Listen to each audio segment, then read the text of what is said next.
saya Revo Musafar, nomor NIM 20020010350. Perkenalkan, nama saya Nurbaiti Sofia dengan NIM 20020101352. Perkenalkan, nama saya Dina Revi Okiani, NIM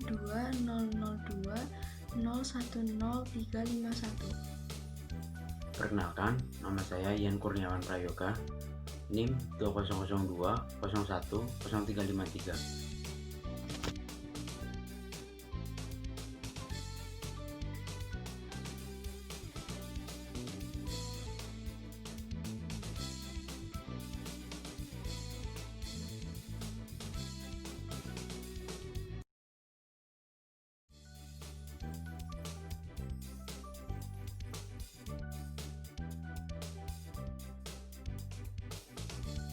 Ya, yang pertama kita akan membahas tentang kestabilan ekonomi negara. Stabilitas perekonomian suatu negara akan menjadi fokus bagi setiap negara. Dikarenakan apabila stabilitas perekonomian suatu negara itu tidak stabil, akan menimbulkan banyak masalah perekonomian.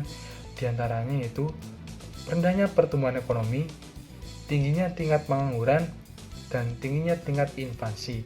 Dan dalam pertumbuhan perekonomian suatu negara, ekonomi makro juga membahas perekonomian secara keseluruhan atau agregat memiliki variabel-variabel yang saling mempengaruhi di dalam stabilitas perekonomian suatu negara. Variabel ekonomi makro ada 3. Yang pertama, tingkat bunga. Yang kedua, tingkat inflasi. Yang ketiga, pertumbuhan ekonomi. Yang kedua, pengertian stabilitas perekonomian suatu negara. Stabilitas perekonomian merupakan sasaran dalam pembangunan nasional atau menjadi syarat bagi tercapainya pertumbuhan ekonomi suatu negara. Oleh karena itu, adanya keseimbangan di dalam variabel makroekonomi akan menentukan stabilitas pertumbuhan ekonomi suatu negara. Misalnya di Indonesia, perekonomian dapat dikatakan tidak stabil, salah satunya dikarenakan adanya tingginya inflasi. Tingginya tingkat inflasi disebabkan adanya krisis global, kesalahan dalam manajemen, kurangnya produksi, dan perubahan sistem perekonomian suatu negara. Yang ketiga, inflasi. Inflasi merupakan satu faktor indikator yang sangat penting yang laju berubahnya selalu diupayakan rendah dan stabil agar tidak menimbulkan masalah makroekonomi yang nantinya memberikan dampak ketidakstabilan perekonomian suatu negara.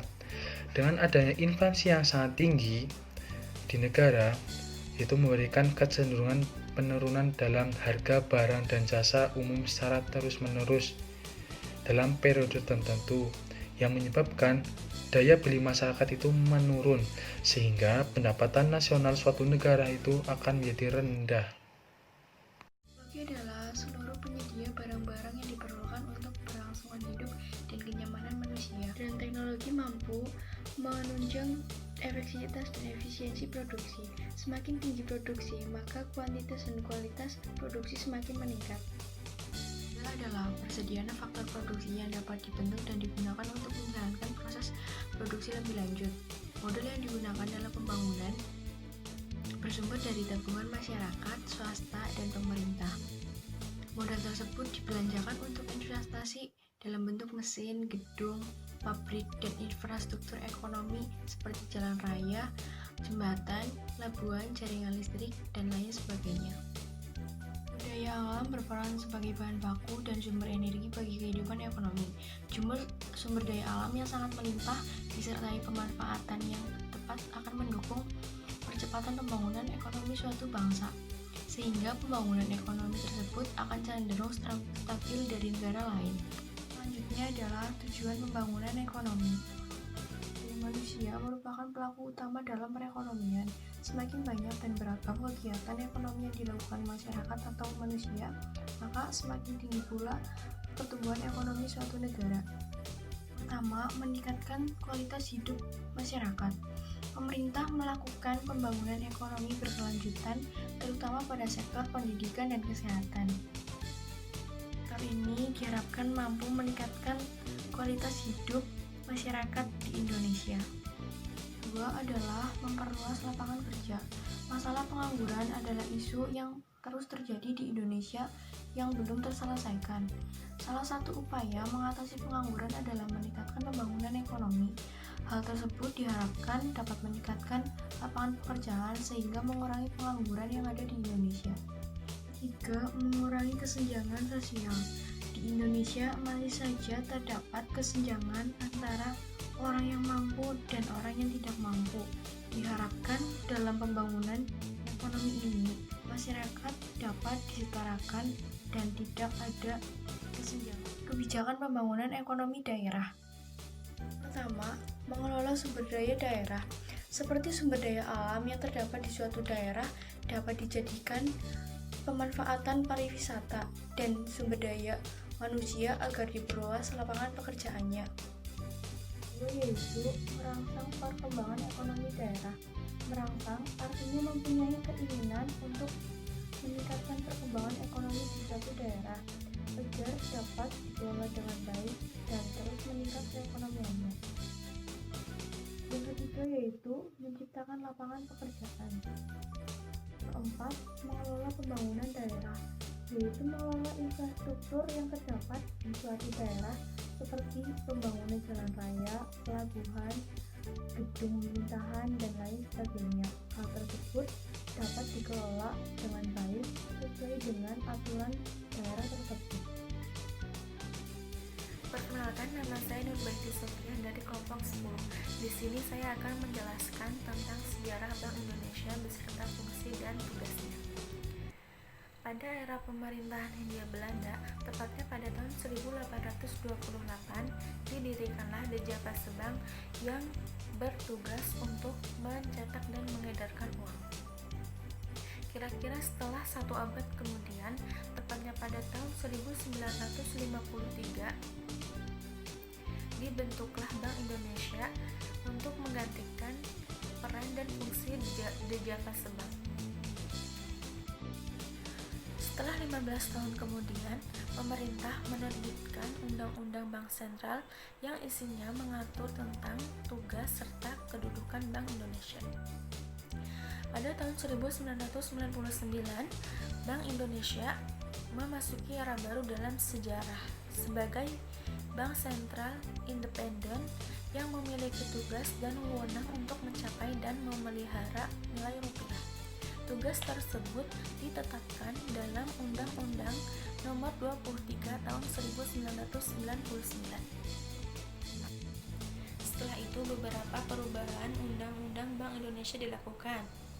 Yang pertama, pada tahun 2004, Undang-Undang Bank Indonesia diubah dengan konsentrasi pada aspek penting yang berhubungan dengan pelaksanaan tugas dan wewenang Bank Indonesia.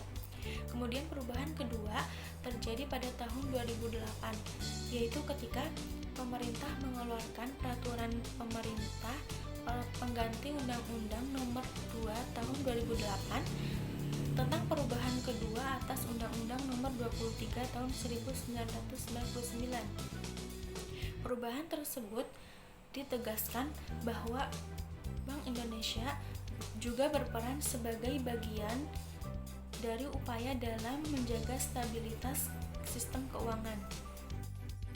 Adapun tugas Bank Indonesia yang pertama yaitu menjaga kestabilan uang rupiah terhadap barang dan jasa. Kemudian yang kedua, menjaga kestabilan uang rupiah terhadap mata uang negara lain. Yang ketiga adalah membuat dan mengawasi regulasi untuk semua bank yang ada di Indonesia. Yang keempat, melakukan penelitian juga pemantauan. Yang kelima adalah menyimpan uang kas negara dan memberikan dana bantuan untuk bank-bank yang ada di Indonesia yang sedang mengalami krisis. Kemudian fungsi Bank Indonesia dibagi menjadi dua, yaitu fungsi umum dan fungsi sampingan. Fungsi umum yaitu menghimpun dana dari masyarakat dan menyalurkan dana kepada masyarakat. Adapun fungsi simpanan yaitu mendukung kelancaran transaksi internasional sebagai pencipta uang, sebagai sarana investasi dan penyimpanan barang berharga. Otoritas Jasa Keuangan atau yang sering kita sebut OJK adalah lembaga independen bebas dari campur tangan pihak lain yang mempunyai fungsi, tugas, dan wewenang pengaturan, pengawasan, pemeriksaan, dan penyidikan terhadap keseluruhan kegiatan di dalam sektor jasa keuangan, baik dari sektor perbankan, pasar modal, sektor jasa keuangan non-bank, seperti asuransi, dana pensiun, lembaga pembiayaan, fintech, dan lembaga jasa keuangan lainnya. Sejarah OJK. OJK dibentuk berdasarkan Undang-Undang Nomor 21 Tahun 2011 tentang Otoritas Jasa Keuangan yang telah diresmikan pada tanggal 16 Juli 2012. Dan ada 5 langkah yang dilalui OJK sebelum OJK menjalankan seluruh rangkaian tugas secara menyeluruh. Antara lain, 15 Agustus 2012 dibentuk Tim Transisi OJK tahap 1 yang bertugas untuk membantu para Dewan Komisioner OJK dalam melaksanakan tugas.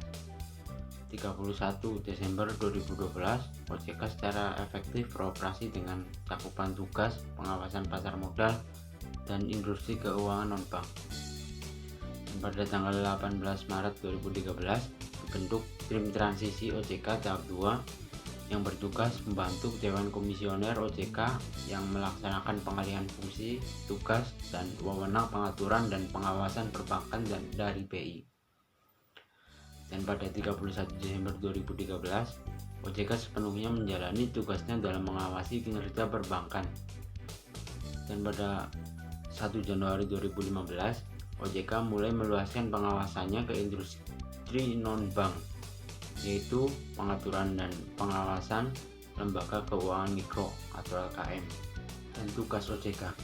OJK memiliki tugas melakukan pengaturan dan pengawasan terhadap kegiatan jasa keuangan di sekitar perbankan, pasar modal, dan IKNB. Dan setiap sektor keuangan tersebut menjalankan serangkaian tugas yang hampir semuanya terbilang sama. Secara rincinya, tugas tersebut adalah menyusun peraturan, pembinaan, pengawasan, penegakan hukum yang telah dibuat, dan sebagainya. Dan adanya tugas tambahan lain biasanya tergantung dari keputusan yang diberikan oleh Dewan Komisionernya. Dan OJK berfungsi untuk menyelenggarakan sistem pengaturan, pengawasan, pemeriksaan, dan penyidikan yang terintegrasi terhadap keseluruhan kegiatan di sektor jasa keuangan seperti sektor perbankan, pasar modal, dan non-bank. Selain itu, OJK juga sebagai pengambil keputusan mengenai perkembangan dan kemajuan keuangan hingga perlindungan konsumen.